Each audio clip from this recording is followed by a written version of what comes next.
नमस्कार शेतकरी मित्रांनो, 3-4 दिवसाआधी राज्याच्या कृषी मंत्र्यांनी जाहीर केलं की येत्या काही दिवसात राज्यामध्ये 11,587 कृषी मित्र मानधन तत्त्वावर नेमले जाणार आहेत। त्यानंतर लगेचच काही यूट्यूबर आणि व्हॉट्सअपवरील कार्यकर्ते सक्रिय झाले।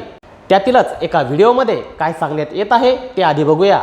मित्रांनो, महाराष्ट्र राज्य कृषी विभागातर्फे तरुणांसाठी रोजगाराची एक सुवर्ण संधी आली आहे। आता प्रत्येक गावामध्ये कृषी मित्र नेमण्यात येणार आहे। शासनाच्या या नवीन योजनेमुळे सुशिक्षित बेरोजगारांना हक्काचा रोजगार मिळणार आहे। विशेष म्हणजे निवडलेल्या कृषी मित्रांना दरमहा 18,000 रुपये मानधन दिले जाणार आहे आणि तुमचे काम असेल शासनाच्या कृषी योजना शेतकऱ्यांपर्यंत पोहोचवणे। मग वाट कसली बघताय? आजच आपल्या जवळच्या कृषी कार्यालयात संपर्क साधा आणि अशाच नवनवीन योजनेसाठी आपल्या चॅनलला सबस्क्राईब आणि फॉलो नक्की करा आणि हा व्हिडिओ आपल्या मित्रांना नक्की शेअर करा। धन्यवाद। या व्हिडिओमध्ये सरळ चुकीची माहिती सांगण्यात येत आहे। माननीय कृषी मंत्र्यांनी सांगितल्यानुसार कृषी मित्र हा प्रत्येक गावासाठी नसून राज्यात कार्यरत असलेल्या 11,587 सहाय्यक कृषी अधिकाऱ्यांना एक मदतनीस म्हणून दिला जाणार आहे आणि 18,000 रुपये एवढं मानधन महिन्याला नसून ते वर्षाला दिल्या जाणार आहे।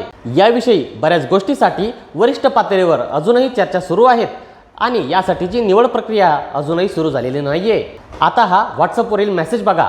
यात स्पष्ट दिलेलं आहे की इच्छुक युवकांनी संबंधित ग्रामपंचायत आणि तालुका कृषी अधिकारी कार्यालय येथे संपर्क साधावा। याविषयी तालुका कृषी अधिकारी कार्यालय येथे विचारल्यावर त्यांनी या गोष्टीला स्पष्ट नकार दिला असून हा मेसेज कोणीतरी परस्पर तयार केला असे समजले। त्यामुळे गावातील युवकांनी आणि शेतकऱ्यांनी अशा प्रकारच्या व्हिडिओला आणि व्हॉट्सअपवरील मेसेजेसला बळी पडू नये। याविषयीची सविस्तर माहिती आपल्यापर्यंत नक्कीच पोहोचवण्यात येईल।